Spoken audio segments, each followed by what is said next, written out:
الرجیم بسم اللہ الرحمن الرحیم لقد من اللہ علی المؤمنین اذ بعث فیہم رسولا من انفسہم یتلو علیہم آیاتہ ویزکیہم ویعلمہم الکتاب والحکمہ وإن كانوا من قبل لفی ضلال مبین۔ سورہ آل عمران مدینہ منورہ کے اندر نازل ہونے والی اس مبارک سورت کی آیت نمبر 164 کی آپ حضرات کے سامنے تلاوت کی گئی، اور گزشتہ کئی آیات کے اندر اور آگے بھی کئی آیات کے اندر اللہ تعالیٰ نے غزوہ احد کے مختلف جزیات کو بیان فرمایا ہے، اور ان کی روشنی میں اللہ تعالیٰ نے وہ واقعہ بھی سمجھا دیا، مسلمانوں کے نقصان کے اسباب کو بھی بیان کر دیا، اور جو کل والی گزشتہ آیات آپ کے سامنے تلاوت کی گئیں ان میں رسول اکرم صلی اللہ علیہ وسلم کے اخلاق کریمانہ کا بیان تھا۔ اللہ تعالیٰ نے پاک پیغمبر علیہ السلام کو مزاج کے اعتبار سے نرم بنایا تھا اور دل کے اعتبار سے بھی نرم بنایا تھا، اور مزاج کے اعتبار سے نرمی کا نتیجہ تھا کہ دن بدن پیغمبر علیہ السلام کے چاہنے والوں میں، ایمان قبول کرنے والوں میں اور جانثاران کے اندر اضافہ ہوتا تھا، اور جو پیغمبر علیہ السلام کو دیکھ لیتا تھا تو پھر وہ پیغمبر کا ساتھ نہیں چھوڑتا تھا، الا یہ کہ اگر کوئی ہو ہی بدبخت اور اس کے مقدر میں ہدایت نہ ہو تو ایک الگ معاملہ ہے، وگرنہ نبی پاک علیہ السلام پر ایمان قبول کرنے کے بعد کوئی بھی بندہ پیغمبر کا دامن چھوڑنے کو تیار نہیں ہوتا تھا۔ چنانچہ ثمامۃ بن اثال رضی اللہ تعالی عنہ کا واقعہ مشہور اور معروف ہے۔ عمرے کے لیے جا رہے تھے رسول اکرم صلی اللہ علیہ وسلم، مختلف ٹولیوں کی شکل میں جو چھوٹے چھوٹے دستے روانہ فرماتے تھے، ان دستوں کا امیر تھے حضرت زید ابن حارثہ رضی اللہ تعالی عنہ، اور ان حضرات نے دیکھا کہ وہاں سے کافر ہے، آ رہا ہے، اپنے قبیلے کے سردار بھی تھے اور بڑے مالدار بھی تھے، اور مکہ مکرمہ کے اندر جو گندم وغیرہ پہنچتی تھی انہی کے علاقے سے آتی تھی، تو مسلمان صحابہ کرام ان کو گرفتار کر کے لے آئے۔ اللہ کے نبی علیہ السلام نے ان کے متعلق فرمایا کہ مسجد نبوی کے پلر کے ساتھ ان کو باندھ دیا جائے۔ چنانچہ باندھ دیا گیا، اور باندھ دینے کے بعد اللہ کے نبی علیہ السلام تشریف لائے اور آ کر اس سے پوچھا، ہاں ثمامہ، میرے بارے میں کیا خیال ہے، میرے دین کے بارے میں کیا خیال ہے، میرے شہر کے بارے میں کیا خیال ہے؟ اس وقت تک چونکہ کفر کی حالت تھی تو آگے سے کہنے لگے کہ مجھے سب سے زیادہ ناپسندیدہ چہرہ آپ کا ہے، سب سے زیادہ ناپسندیدہ دین آپ کا ہے، سب سے زیادہ ناپسندیدہ علاقہ یعنی شہر آپ کا ہے۔ اور اس کے بعد اللہ کے نبی علیہ السلام سے ثمامۃ بن اثال کہنے لگے، اگر آپ مجھ پر احسان کریں گے ایک احسان والے پر احسان کریں گے، اور اگر آپ مجھے قتل کریں گے ایک خون والے کا قتل کریں گے، مطلب اگر مجھے قتل کریں گے تو میرے پیچھے میری قوم ہے، وہ لازماً میرا خون بہا یعنی بدلہ لے گی۔ اب اتنی سخت باتوں کے باوجود بھی اللہ کے نبی علیہ السلام مسکرا کر چل دیے۔ دوسرے دن تشریف لائے، دوبارہ وہی سوالات اور وہی جوابات ثمامۃ بن اثال کی جانب سے، تیسرے دن وہی سوالات وہی جوابات۔ تو اللہ کے نبی علیہ السلام نے اس موقع پر حضرات صحابہ کرام سے فرمایا، ان کی رسیاں کھول دی جائیں، ان کو آزاد کر دیا جائے۔ تو ثمامۃ بن اثال کو آزاد کیا، وہ مسجد نبوی سے باہر نکلے اور مسجد کے قریب ہی باغ کے اندر جاتے ہیں، اور وہاں پر نہا دھو کر واپس آ کر پیغمبر علیہ السلام کا کلمہ پڑھ کر ایمان میں داخل ہو جاتے ہیں۔ اور اس کے بعد وہ فرماتے ہیں کہ یا رسول اللہ، کل تک مجھے آپ کے چہرے سے زیادہ ناپسندیدہ چہرہ کسی کا نہیں تھا، اور آج آپ سے بڑھ کر، آپ کے چہرے سے بڑھ کر کوئی پسندیدہ چہرہ مجھے نہیں ہے، اور کل تک آپ کے دین سے زیادہ مبغوض ترین طریقہ اور دین میرے نزدیک کوئی نہیں تھا، اور آج سب سے زیادہ محبوب ہے۔ چنانچہ اس کے بعد یہ عمرہ کرنے کے لیے جاتے ہیں، اور یہ جو عمرے کے اندر ہم کہتے ہیں لبیک اللہم لبیک لبیک لا شریک لک لبیک ان الحمد والنعمت لک والملک لا شریک لک، سب سے پہلے اسلام کے اندر یہ کلمہ کہہ کر عمرہ کرنے والے ثمامۃ بن اثال رضی اللہ عنہ تھے۔ چونکہ عمرے کی غرض سے آئے تھے، پھر یہاں پر قید میں آ گئے۔ مسلمانوں پر عمرے کی تھی ہی پابندی، چنانچہ سب سے پہلا بندہ مسلمان جو ان الفاظ کے ساتھ عمرہ کرنے کے لیے گیا وہ ثمامۃ بن اثال۔ تو وہ جو ایمان قبول کرتے ہیں کس بنیاد پر؟ یہ پیغمبر علیہ الصلاۃ والسلام کی نرم خوئی کی بنیاد پر، پیغمبر کی نرم دلی کی بنیاد پر۔ تو حضرات صحابہ کرام کو بھی سمجھایا گیا اور پیغمبر کو بھی بتلایا گیا، صحابہ کرام کی سفارش کی گئی، اے پیغمبر علیہ السلام، آپ کے فرمان کو سمجھنے میں جو غلطی ہوئی ہے ان لوگوں سے دل تنگ مت کیجئے گا اور ان لوگوں کو نظر انداز مت کیجئے گا، بلکہ آگے کے لیے بھی ان سے مشاورت بھی کرنی ہے، اپنی ذات کے حوالے سے ان کو معاف بھی کرنا ہے، اور آگے والے جو معاملات ہیں اللہ تعالیٰ سے ان کے لیے مغفرت کی طلب بھی کرنی ہے۔ ان باتوں کو بیان کرنے کے بعد اب یہ جو آیت نمبر 164 ہے، اس کے اندر اللہ تعالیٰ نے رسول اکرم صلی اللہ تعالیٰ علیہ وسلم کی ذات گرامی کو جو دنیا کے اندر بھیجا ہے، یہ اللہ تعالیٰ کے احسانات میں سے بہت بڑا بلکہ سب سے بڑا احسان ہے۔ چنانچہ اللہ تعالیٰ فرماتے ہیں لقد من اللہ، اللہ تعالیٰ نے احسان فرمایا، اللہ تعالیٰ نے احسان فرمایا علی المؤمنین، ایمان والوں پر، اللہ تعالیٰ نے احسان فرمایا ایمان والوں پر، اذ بعث فیہم رسولا، کہ جب کہ ان کے اندر مبعوث فرمایا رسول، جب کہ ان کے اندر مبعوث فرمایا رسول، من انفسہم، جو انہی میں سے ہے، جو انہی میں سے ہے۔ لقد من اللہ، اللہ تعالیٰ کی بے شمار نعمتیں ہیں، بے شمار احسانات ہیں، لیکن کسی بھی نعمت اور کسی بھی احسان کے متعلق کبھی اللہ تعالیٰ نے یہ نہیں فرمایا اللہ نے احسان کیا۔ حالانکہ دیکھا جائے تو انسان کا وجود ہی سب سے بڑا احسان ہے، اللہ تعالیٰ کا پوری کائنات اللہ تعالیٰ کا احسان ہے، لیکن ان تمام چیزوں کے باوجود اللہ تعالیٰ نے جس چیز کا احسان جتلایا وہ پاک پیغمبر صلی اللہ علیہ وسلم کی ذات گرامی ہے۔ پھر ساتھ میں یہ بھی فرمایا یہ احسان اللہ نے فرمایا ایمان والوں پر۔ حالانکہ ایسی بات نہیں ہے صرف ایمان والوں کے لیے پیغمبر کا وجود بابرکت نہیں ہے، بلکہ پیغمبر کا وجود پوری کائنات کے لیے، لیکن چونکہ پیغمبر کی ذات سے صحیح معنوں میں فائدہ صرف ایمان والے اٹھاتے ہیں، اس لیے پیغمبر ایمان والوں کے حق میں فائدہ مند ہوں گے۔ چنانچہ ہم کیا کہتے ہیں؟ ہمارے پیغمبر، کافر تو نہیں کہتے ہمارے پیغمبر، وہ پیغمبر کو مانتے نہیں۔ جس طریقے سے یہ قرآن کریم اللہ تعالیٰ نے کتاب بھجوائی ہے انسانیت کی ہدایت کے لیے، لیکن اس قرآن کریم کے متعلق اللہ نے شروع میں کیا کہا؟ ھدی للمتقین، یہ فائدہ دے گی پرہیزگاروں کو دے گی۔ اسی طریقے سے اللہ کے نبی علیہ الصلاۃ والسلام فائدہ مند ہیں، احسان ہے اللہ تعالیٰ کا، لیکن یہ احسان ایمان والوں کے حق میں زیادہ ہے۔ اس بنیاد پر ایمان والے پیغمبر کو مان کر، پیغمبر کی مان کر چلتے ہیں تو نتیجہ ان کے حق میں بہتر ہوتا ہے۔ اللہ تعالیٰ نے یہ بھی احسان فرمایا اور ساتھ میں یہ بھی فرما دیا اللہ تعالیٰ نے کہ ایمان والوں پر اللہ نے جو احسان فرمایا، رسول مبعوث کیا، وہ رسول بھی انہی میں سے۔ ایمان والے انسان ہیں تو نبی بھی کون ہے؟ انسان ہے۔ ایمان والے انسان ہیں تو نبی بھی کون ہے؟ انسان ہے۔ دیکھیے ایک ہوتے ہیں فرشتے، ان کی صفات کا انکار نہیں، لیکن معاملات یہ ہیں اللہ تعالیٰ نے انسانوں کو ہدایت کا راستہ بتلانا تھا، انسانوں کی ہدایت کے لیے فرشتہ وہ صلاحیتیں ان کے اندر موجود نہیں، وہ احساس ان کے اندر موجود نہیں۔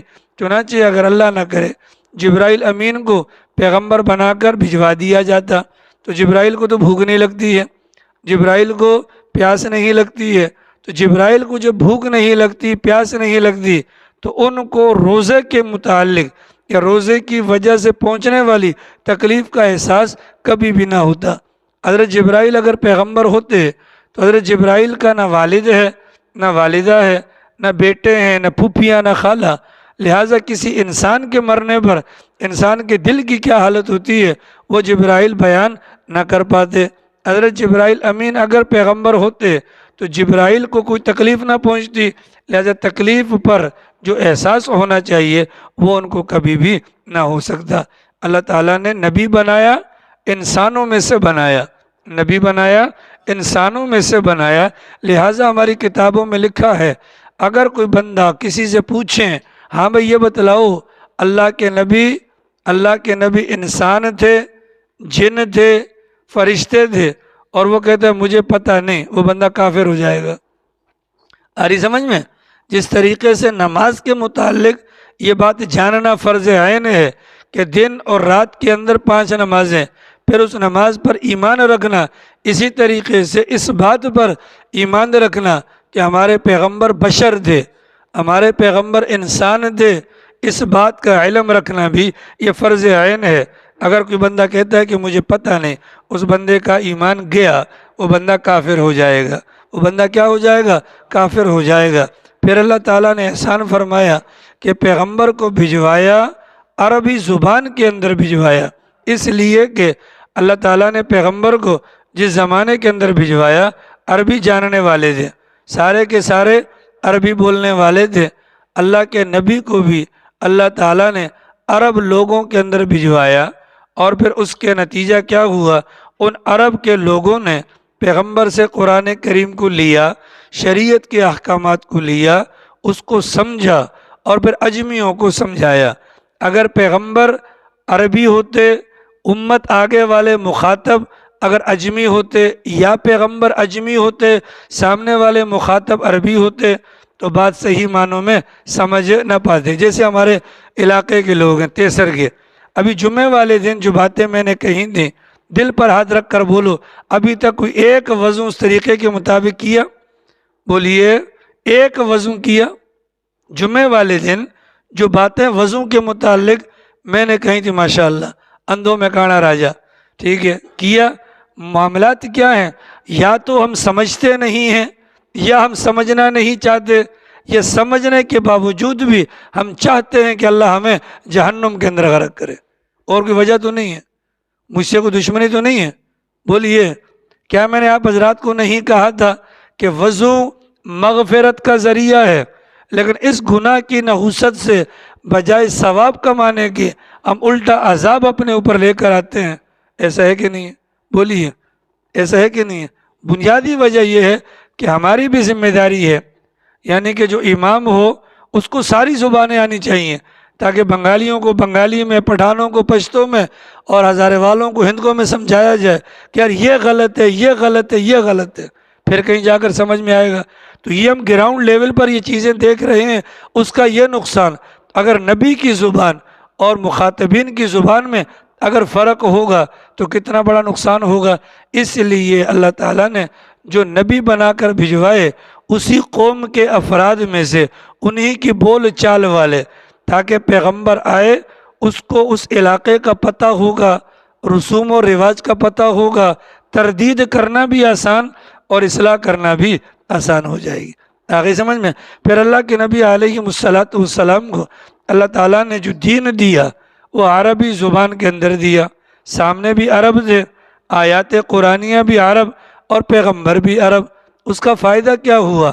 بہت ساری باتیں تو وہ تھیں کہ جو سامنے والے بغیر تفصیل بتلائے سمجھ جاتے تھے، بہت ساری باتیں وہ تھیں کہ جن کی تفصیل کی ضرورت تھی، تو چنانچہ پیغمبر چونکہ یہ زبان جانتے تھے، اس بنیاد پر پیغمبر کے لیے سمجھانا اور سامنے والوں کے لیے سمجھنا آسان ہو گیا۔ لقد من اللہ علی المؤمنین، لقد من اللہ علی المؤمنین، لقد من اللہ علی المؤمنین، اللہ نے احسان کیا۔ اللہ نے کیا کیا؟ احسان کیا۔ کس پر کیا؟ ایمان والوں پر کیا۔ اللہ نے کیا کیا؟ احسان کیا۔ کس پر کیا؟ ایمان والوں پر کیا۔ کیا احسان کیا بھیا؟ اذ بعث فیہم رسولا، اللہ نے ان کے اندر رسول مبعوث فرمایا۔ من انفسہم، وہ نبی باہر کا نہیں تھا بلکہ نبی انہی میں کا تھا۔ اللہ نے 1.25 لاکھ پیغمبر بھجوائے۔ کتنے بھجوائے؟ 1.25 لاکھ۔ ان 1.25 لاکھ پیغمبروں میں سے واحد سیدنا لوط علیہ السلام ہیں، کہ جن کو جس علاقے کی طرف مبعوث کیا گیا وہ اس علاقے کے باشندے نہیں تھے، فلسطین سے چلے تھے، فلسطین سے چلے تھے، حضرت ابراہیم کے بھتیجے ہیں، اور جس علاقے میں ان کو بھجوایا گیا یہ قوم کے فرد نہیں تھے، باہر سے آئے تھے، وگرنہ جتنے بھی پیغمبر اللہ نے دنیا کے اندر بھجوائے وہ سب کے سب اسی علاقے کے پیغمبر تھے، اسی علاقے کے افراد میں سے تھے، تاکہ اصلاح کا موقع ہو تو اصلاح کی جا سکے۔ تو یہ بھی اللہ تعالیٰ کا بڑا احسان ہے، یہ بھی اللہ تعالیٰ کا کیا بھیا بڑا احسان ہے۔ لقد من اللہ علی المؤمنین، اللہ تعالیٰ نے احسان فرمایا، اللہ تعالیٰ نے احسان فرمایا ایمان والوں پر، جبکہ بھجوایا ان کے اندر عالی شان پیغمبر، عظیم الشان پیغمبر، من انفسہم جو انہی میں سے ہے، یتلو علیہم آیاتی۔ اس نبی کا کام کیا ہے؟ اس نبی کے 4 کام ہیں بھیا۔ پہلا کام یتلو علیہم آیاتی، نبی کا کام کیا ہے؟ اللہ کی آیات کو پڑھ پڑھ کر سناتا ہے، اللہ کی آیات کو پڑھ پڑھ کر سناتا ہے۔ چنانچہ نبی پاک صلی اللہ علیہ وسلم نے اس ذمہ داری کو کما حقہ نبھایا۔ کیسے نبھایا؟ 29ویں سپارے کے اندر سورۃ القیامہ آتی ہے کہ نہیں آتی؟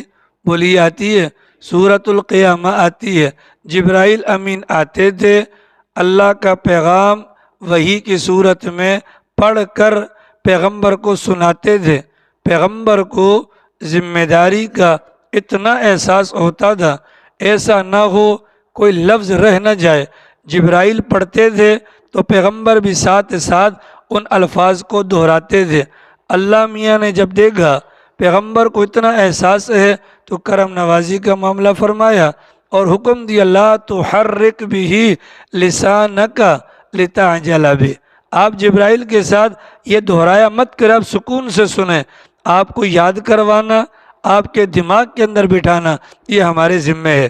نبی پاک علیہ الصلاۃ والسلام نے اللہ تعالیٰ کی طرف سے ملنے والے ایک ایک حکم کو بیان فرمایا، یتلو علیہم آیاتی۔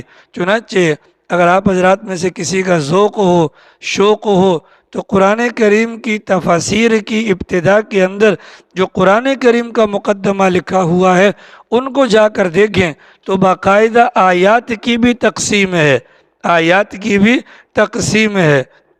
جیسے الف با تا ثا جیم، یہ جو تختی ہے، یہ تختی ہم بظاہر یوں سمجھتے ہیں یہ الفاظ منہ سے نکلتے ہیں، نکلتے منہ سے ہیں، لیکن یہاں سے لے کر یہاں تک کے مختلف مقامات سے نکلتے ہیں۔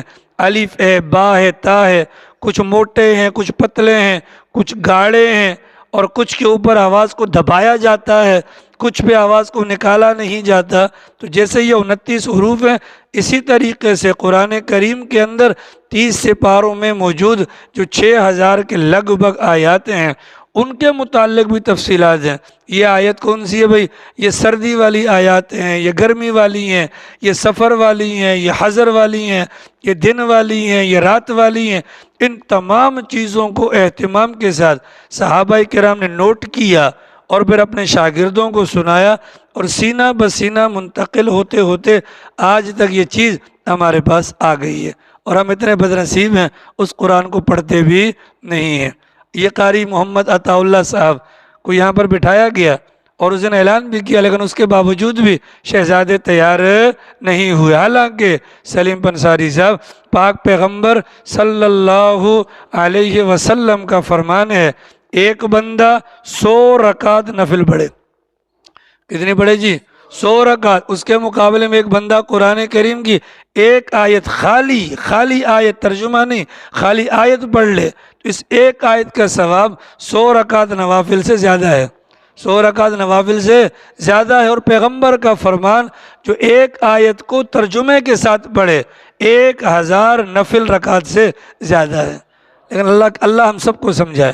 اب یہ قرآن تعویذ بنا کر گلے میں ڈالنے والی یا حلق کے اندر اونڈیلنے کی چیز تو نہیں ہے، اس کے لیے محنت تو کرنی پڑے گی جناب۔ بولیے قرآن کس کس کو پڑھنا آتا ہے؟ ہاتھ کھڑے کرو، ٹھیک ہے، ماشاءاللہ۔ کبھی چیک کروایا ہے؟ کبھی چیک کروائے نانی دادی کے ہاتھوں کا پڑا ہوا ہے یا محلے والے قراء کرام کا پڑا ہوا ہے؟ بولو، اس قرآن پر امید ہے ہم اللہ میاں کے سامنے کھڑے ہو کر سنا سکیں گے؟ اللہ میاں تو بڑی چیز ہے۔ یہ قاری سعد نعمانی جو یہاں پر آیا تھا اس دن سنی تھی تلاوت، اس دن مغرب کی نماز پڑھائی تھی۔ 80 سے 90 لہجوں میں تلاوت کرنے کا منفرد اعزاز اس بندے کے پاس ہے۔ قرآن اتنا پکا ہے کہ شاید ہمیں سورہ فاتحہ بھی اتنی پکی نہ ہو۔ مدینہ منورہ کے اندر رہائش ہے۔ کہنے لگا ایک دن ویسے ہی دل میں خیال آیا کہ اللہ کے نبی کے روزے پر جا کر اللہ کے نبی کو قرآن سناتا ہوں، قسم کھا کر بتلاتا ہے ایک رکوع بھی نہیں سنا سکا۔ ٹھیک ہے، اتنے پکے حافظ کا یہ معاملہ پیغمبر کے سامنے، جبکہ پیغمبر روزے رسول کے اندر ہے، نظر بھی نہیں آ رہے، اللہ میاں کوئی اٹکنوں والا قرآن سنا لیں گے؟ امید ہے؟ بولیے۔ تو سوال یہ ہے اس قرآن کو کہاں سیکھیں گے؟ جتنے مدارس ہیں وہ سارے کے سارے زمین کے اوپر ہیں۔ زمین کے نیچے والے مقام کو عالم برزخ کہتے ہیں۔ کیا کہتے ہیں؟ عالم برزخ کہتے ہیں۔ اور عالم برزخ میں پڑھنے پڑھانے کا معاملہ اسی کے ساتھ ہوگا جو دنیا میں پڑھنے کی نیت سے بیٹھا اور بیچ میں موت آ گئی تو پڑھائی کی تکمیل کے لیے نیچے انتظام ہوگا۔ ادروائز یہ نہیں اللہ میاں خدایا آپ کو تو پتہ ہی ہماری دکان تھی، اللہ جی کیا کرتا، قرآن پڑھتا یا دکانداری کرتا، تو وہاں پر یہ بہانہ نہیں مانا جائے گا۔ ٹھیک ہے، شہر کراچی میں رہتے ہیں اور گلی نکڑ پر مدارس مساجد موجود ہوں اور پھر بھی جاہل ہو کر مرے نا، خدا کی قسم بڑی شرمندگی ہوگی۔ ٹھیک ہے، تو کون سمجھے گا قرآن؟ قرآن اپنا ٹھیک نہیں کروانا؟ بولو بے غلطیاں ہیں۔ 13ویں سپارے کے اندر میں آپ کو مزے کی بات بتاتا ہوں، 13ویں سپارے کے اندر سورہ یوسف ہے، اپنا 12ویں سپارے کے اندر سورہ یوسف کے اندر ایک آیت ہے، قالوا یا ابانا ما لک لا تأمنا، لکھی ہوئی ایسے ہے، لیکن اس کو جب پڑھنا ہے لا تأمنا تو ہونٹوں کو گول کرنا ہے۔ خدا کی قسم میں حافظ بن گیا تھا، میں مصلی سناتا رہا، لیکن کسی نے، چونکہ ظاہر ہے مصلی سنا تو منہ تو آگے ہے، پیچھے والوں کو کیا پتا، لیکن قاری صاحب کے سامنے جا کر جب پڑھا تو پھر پتہ چلا کہ یہ غلطی ہے۔ لا تأمنا یہ باقاعدہ ضروری ہے، ایسا ہے کہ نہیں؟ قرآن کریم پڑھتے ہیں، 2 آیات کے سینٹر میں گولائی کے نیچے چھوٹا سا نون ہوتا ہے، اس کو نون قطنی کہتے ہیں۔ ہم نے کبھی اس کے بارے میں سوچا؟ بھائی یہ لازم ہے، یہ دیکھیں نا، یہ آخر میں دیکھیں تو صحیح، یہ جو رموز و اوقاف لکھے ہوئے ہیں، کوئی چول تو نہیں تھے ہمارے بڑے کہ یہ خام خواہ لکھ کے چلے گئے۔ ان ہدایات کی روشنی میں قرآن کریم پڑھتے ہیں، بولیے، بیچ میں لام آتا ہے، بیچ میں میم آتا ہے، نون آتا ہے، قاف آتا ہے، طا آتا ہے، کہاں رکنا کہاں نہیں رکنا؟ نانی دادی نے یہ چیزیں نہیں بتلائی ہوں گی، معذرت کے ساتھ۔ سوال یہ قرآن کب ٹھیک کریں گے؟ یا لیاری تیسر کے اندر تو ٹھیک کرنے کی دور کی بات ہے، جن بیچاروں کو آتا نہیں ان کا کیا بنے گا؟ اللہ آپ بخشے سی، موٹا سا بہانہ ہے، اللہ آپ بخشے سی نہیں جناب۔ تو کوشش کریں، یہ پیغمبر کی ذمہ داری تھی، پیغمبر نے ذمہ داری نبھائی ہے، پیغمبر نے ذمہ داری نبھائی ہے۔ اب لیاری میں سے اگر ہم میں سے کسی کو اللہ کا نبی کل کھڑا کر کے کہ ہاں بھائی تمہیں پتہ چلا تھا قرآن اللہ کی کتاب ہے؟ جی یا رسول اللہ۔ کتنے پارے تھے؟ 30۔ ہاں، سورتیں 114، تم نے کتنی پڑھی؟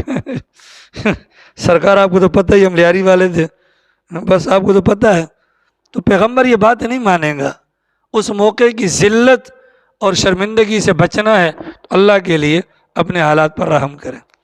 آ رہی سمجھ میں؟ ٹھیک ہے، یتلو علیہم، تو قرآن کون کون پڑھے گا؟ ہاتھ کھڑے کرو، صحیح کروائے گا انشاءاللہ۔ میں بھی، ہم سب محتاج ہیں، ہم سب محتاج ہیں۔ دین کے معاملے میں نبی کے علاوہ کوئی کامل نہیں ہوتا، یاد رکھنا، نبی کامل ہے، نبی کے علاوہ ہر بندہ اپنی اصلاح کا محتاج ہے، اپنی اصلاح کا۔ شیخ الاسلام مفتی محمد تقی عثمانی صاحب کتنے بڑے آدمی ہیں کہ نہیں ہیں؟ اتنا بڑا آدمی، لاکھوں کی تعداد میں ان کے شاگرد ہیں، لاکھوں کی تعداد میں۔ سن 2002 کی بات ہے، دیر سے سندل بابا نامی ایک عالم دین آئے، 125 سال کی عمر میں حضرت کا انتقال ہوا، دارالعلوم کراچی کے اندر آئے اور مفتی محمد شفیع صاحب رحمہ اللہ کی قبر پر کھڑے ہو کر جب بورڈ دیکھا تو کہا کہ لگتا ہے جس سال یہ مدرسے میں گئے ہوں گے اس سال میں فارغ ہو چکا تھا۔ ٹھیک ہے، اتنی بڑی عمر کے تھے، اتنی بڑی عمر کا بندہ، دارالعلوم دیوبند کا فاضل، تو شیخ الاسلام مفتی محمد تقی عثمانی صاحب ان کے قدموں میں جا کر بیٹھ گئے۔ کہاں پر بیٹھے؟ ویڈیو باقاعدہ موجود ہے، قدموں میں بیٹھے۔ حضرت نے درخواست کی خدا کے لیے اوپر آئے، لیکن اوپر نہیں آئے بلکہ سامنے کرسی پر یوں بغیر ٹیک لگائے بیٹھے، آپ ہمارے بڑے ہیں۔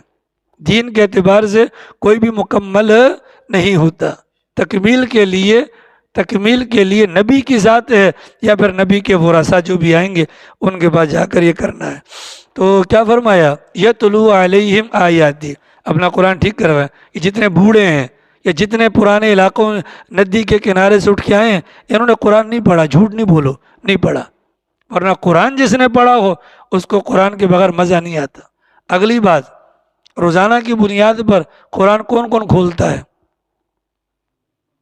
اور باقی ٹھیک ہے نا؟ بولو باقی۔ اور یہ بتلائیے، مسجد میں بیٹھے ہیں، روزانہ کوئی ایسا بندہ بھی ہے کہ جو موبائل چیک نہ کرتا ہو؟ کوئی ایسا ہے جو موبائل چیک نہ کرتا ہو؟ ایک بتا دو، ایک ویڈیو بنی ہوئی تھی بڑی زبردست والی، بڑی زبردست، قرآن رکھا ہے برابر میں موبائل رکھا ہے، برابر میں قرآن اور موبائل دونوں لڑ لیں، قرآن اور موبائل دونوں لڑ رہے تھے۔ قرآن کہہ رہا تھا کہ یہ میرا ہے، میں اس کا ہوں، میں دنیا میں اس کے ساتھ، میں قبر میں اس کے ساتھ، میں یہ میں وہ، تو موبائل ہنسنے لگا اور اس نے کہا دیکھتے ہیں ابھی اٹھتے کے ساتھ ہی یہ پہلے ہاتھ کس کو لگائے گا۔ تو بندے نے اٹھتے کے ساتھ ہی پہلا ہاتھ موبائل پہ رکھا تو قرآن کریم رو رہا تھا، وہ جو ویڈیو بنی ہوئی تھی اس میں وہ رو رہا تھا۔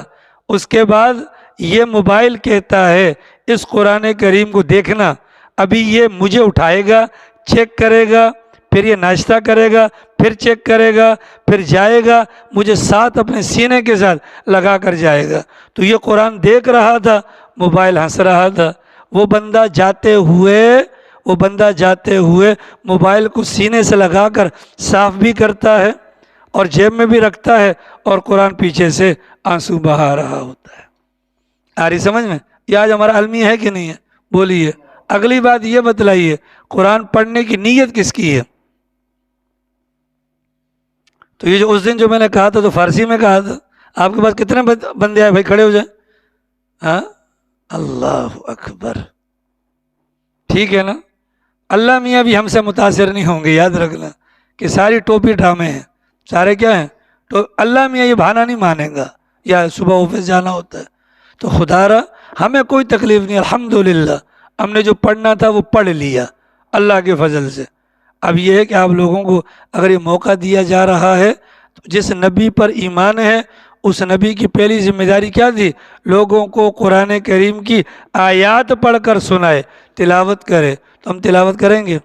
بولیے تلاوت کریں گے؟ ابھی پتہ چل جائے گا۔ تو جو حضرات تلاوت کرنا چاہتے ہیں تو وہ قاری صاحب سے ٹائم لے لیں اور پھر کل سے داخلہ لے لیں۔ کیا کر لیں؟ 5 نمازوں میں قاری صاحب آتے ہیں یا نہیں آتے؟ ٹھیک ہے، آپ کو یہ تو نہیں کہا کہ لازماً آپ پائنچے چڑھا کر زور کے بعد ہی آ کر بیٹھیں۔ کسی ایک نماز میں کبھی قرآن کو بھی سینے سے لگائیں، کبھی قرآن کو بھی سینے سے لگائیں۔ آٹے کی بوری کو سیمنٹ سینے سے لگائے تو چھوٹ گیا نا، اس کی وجہ کہ پیچھے قرآن کی بد دعا ہے۔ ڈار صاحب سے اونچا ہو گیا، ہوا کہ نہیں ہوا؟ بولیے۔ ملکی حالات پریشان کر رہے ہیں نا، تو قرآن کی طرف آ جائیں۔ کس کی طرف آ جائیں؟ پیر غلام حبیب اللہ صاحب رحمہ اللہ فرمایا کرتے تھے، اے مسلمان تیرے ہاتھ میں ہے قرآن اور پھر بھی ہے تو پریشان۔